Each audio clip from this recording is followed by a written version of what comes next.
Hello everybody, Jake here with the What's Coming in July Empires and Puzzles video. We'll talk about the Hero of the Month, the big events and the small events coming in July, and go back a little through last month. Hope you enjoy these videos and we'll give them a like. There's a thunderstorm going on where I am, but I still want to get this video done. Hopefully it doesn't interrupt too much. Let's check it out. My base is going to Stronghold level 23, which gets me an Alchemy Lab. Pushing for Stronghold 25, which gets me the Hero Academy. Hero Academy is causing a lot of controversy in the game. Hashtags values no spend.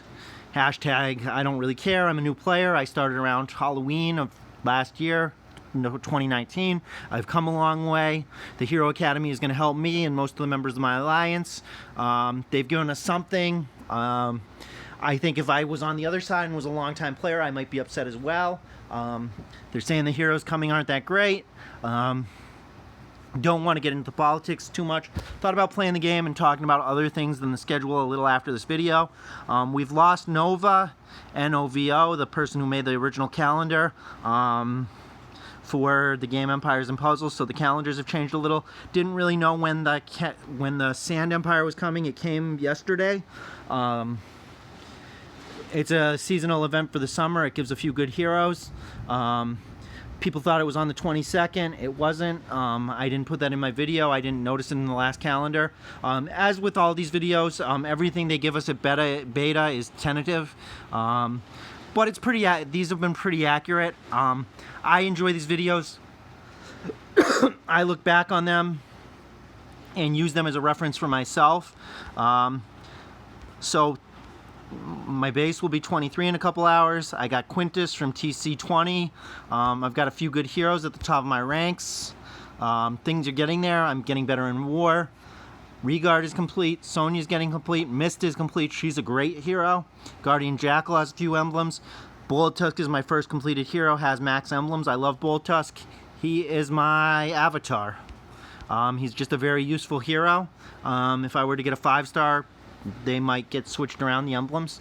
That is June in review. I didn't really get anything from Wonderland, except a few more levels. I love the challenge events. Next month is Avalon. I use the challenge event to level usually 2 to 3 times.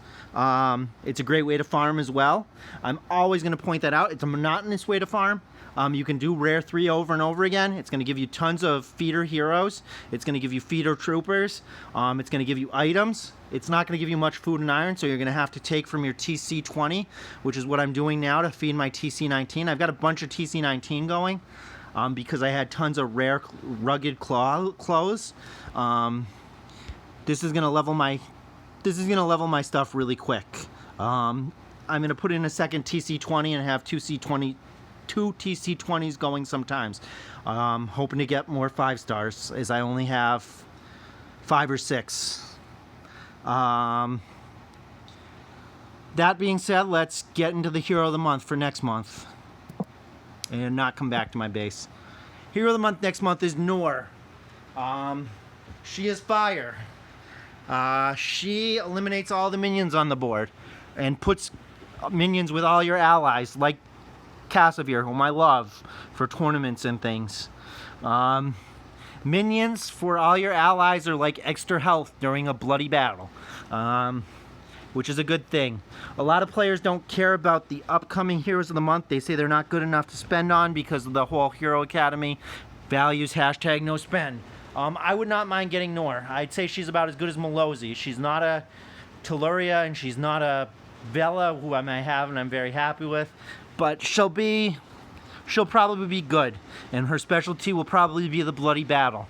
And she's red, so she helps with Telluria. She eliminates all of Telluria's minions. This is probably somebody made in response to Telluria. Now that I think about it, she eliminates the minions and gives all your guys minions. So let's read about her. 704 isn't the strongest attack. She has good defense and good health. Her defense is 782 and her health is 1314. This is the latest on the beta too. I checked it out before I started this video. These stats should be pretty good and she should be coming tomorrow where I live. Middle of the night tonight. She summons an owl minion for each ally. The owl minion, I don't know why I'm having trouble saying this, inherits 20% HP and 24% attack from the caster, her. Before the owl minion hits a target, it destroys all minions from the target. The element link gives fire allies 30% against special skills, which will help with Teloria, and the effect can't be dispelled. Good hero for Teloria, probably a B, B+. That is your hero of the month. If I got her, I wouldn't be sad. I'd be happier than getting Quintus, I think. But I needed purple really bad. I need yellow really bad. I don't have a yellow 5-star yet. Let's get into the calendar. It's in the files. Big events this month. Flip the phone. Make it easier. Let's do half the month at a time. You can pause and use this calendar if you need it. I'm going to keep the calendar on.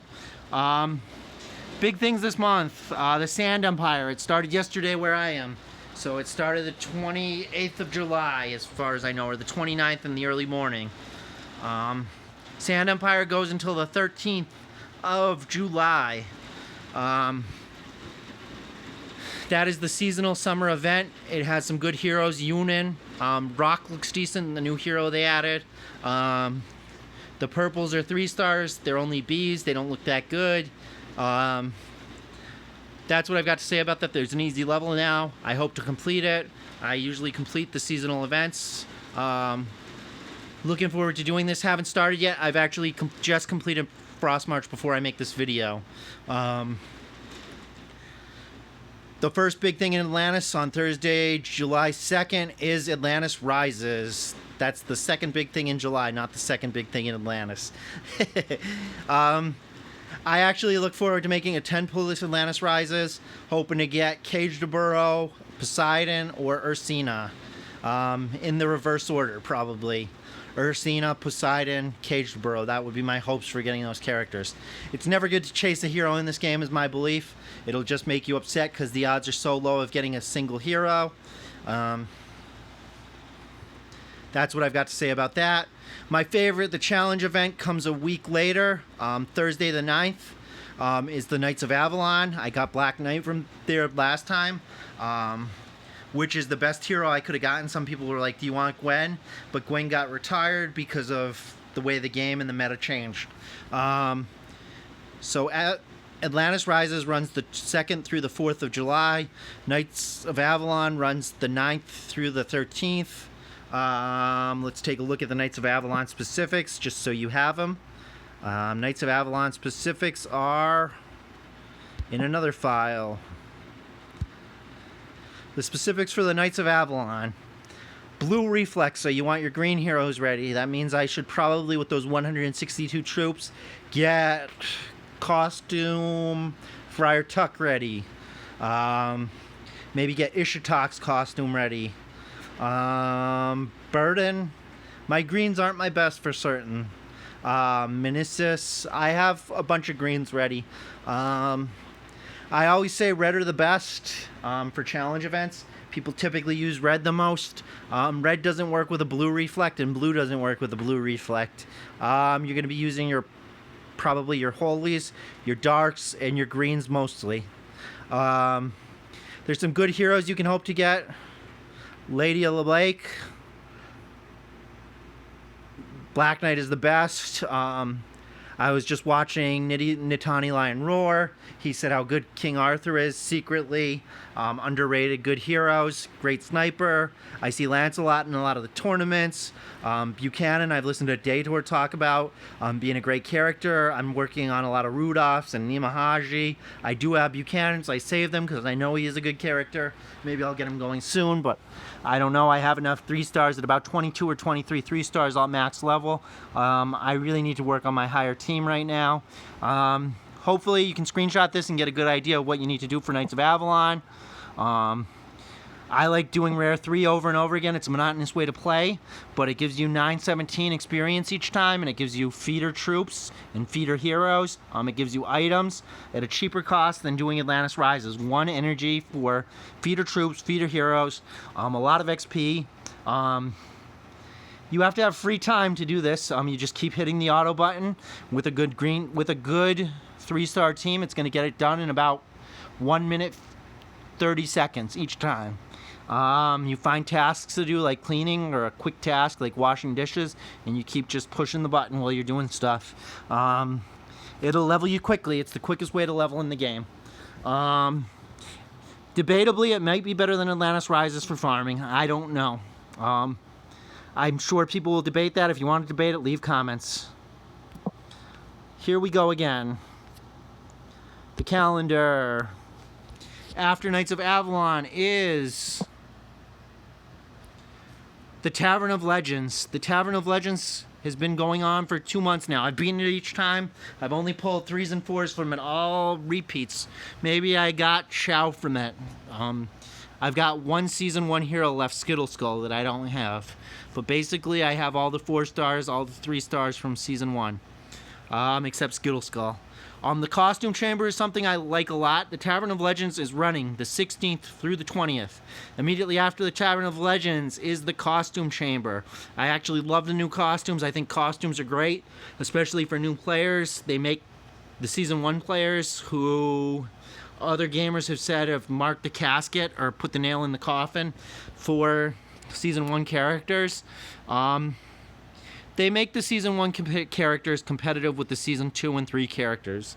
If you are a new player, the Costume Chamber is going to make your Season 1 players better. They're going to make Magni a lot more competitive. They're going to make Liani a lot more competitive. They make the Season 1 players better. They're easy to level. They give your roster more versatility. I love the Costume Chamber. It's the 20th through the 23rd. It's good. I like costumes a lot. I don't spend money there. I spend a little bit there, but I don't go crazy on the Costume Chamber. I don't think many players do. I'm gonna go crazy on Atlantis. We just finished up this Valhalla. I think it finished up a couple hours ago, maybe an hour ago, as it's 3:25 here. Valhalla, I'm a little disappointed with. It's the 23rd through the 27th. I've gotten missed. I've gotten some good things out of it. Just the heroes aren't all complete yet. If you're a late game player, it's great to spin there because it's all going to be new to you. If you're an early game player, though, it doesn't really matter. I'd rather chase the heroes in Season 2 still than chase Valhalla heroes. The things I'd like from it are Tyr and Fenrir. And Himdall. But I am light. I have Quintus in purple and I have no 5-star yellow. So I'd rather go after Ursina, Shishat. Wow, Shishat's past hero of the month. I'd rather go after Ursina, Cage de Burrow, and Poseidon from Season 2 than after the Season 3 heroes. I wouldn't really want Norns that bad. Valhalla isn't my cup of tea yet. I'm sure it's going to be. I'm hoping and fingers are crossed that it's going to become a great event like Atlantis Rises, maybe Valhalla Quakes or something when the map is complete. But as of this point, they're just adding a couple new heroes every month. If there's a good featured hero, I'd probably be more likely to spend on it. But this month, I think I'm doing a 10 pull on Atlantis in July. So Valhalla runs the 23rd through the 27th. The big events again are the Sand Empire, Atlantis Rises, and Knights of Avalon, Tavern of Legends, Costume Chamber, Valhalla. Things that happen every month. There's nothing too new. The new things are the buildings. We just got a better alchemy lab with lower costs. We get the Hero Academy, which I'm excited about, being a younger player. I'm not buying into values no spend. I understand it, but I'm not there in the game yet, and I came so late that I'm not as upset. I wish I was I'm a little bit I'm not in solidarity with the players that are no spending. They gave us something. It actually gives me an advantage being a younger player, because if older players could get whatever they wanted, it would just make them that much harder for a newer player to defeat an older player. My guild didn't seem to care about no spend either, because some of us are newer. Our leader is very, very strong. I'm in a pretty casual guild. I like where I am. The people are nice. don't mind being a big fish in a decent sized pond. That's what I got to say about that. Small events in the schedule. We come at, well, the Ascension item things are big. Frost March I just finished up. It'll probably end tomorrow. It says it ends Thursday, but it might end early Thursday. Get your Ascension materials, get your capes and your telescopes. Going on now is Frost March. The first day of July, July 1st, we should have Wizard and Sorcerer emblems. On the 5th Sunday of July, we should have Paladin and Ranger emblems. On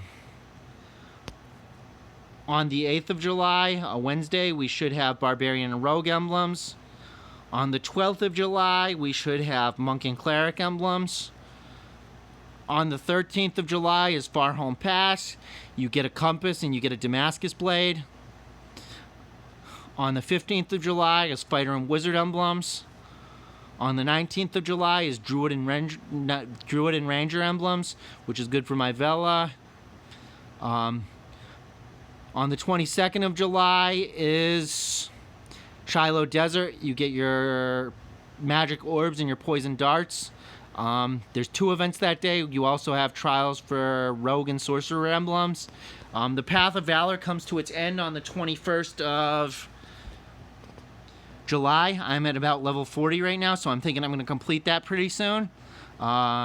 Things like Titans are going to be the delay on it. I'm pretty good about doing that stuff. On the 26th of July, you have Paladin and Monk emblems. Hopefully I can beat that soon. Hopefully I can beat all the emblems soon. Costumes definitely help. I've been getting through some of the ones I've never gotten through before. That's progress in the right direction. And the last emblems of July are on the 29th, and it's Barbarian and Fighter emblems. One that I like because I get Black Knight emblems. I have Magni. It's a pretty easy challenge. I thought I was in really good shape, so I bought crappy items, and I blew it last month. Or in June. I wasn't too proud of myself. Those cover the big and small events. Hopefully you like this video. Good luck in July, and happy gaming.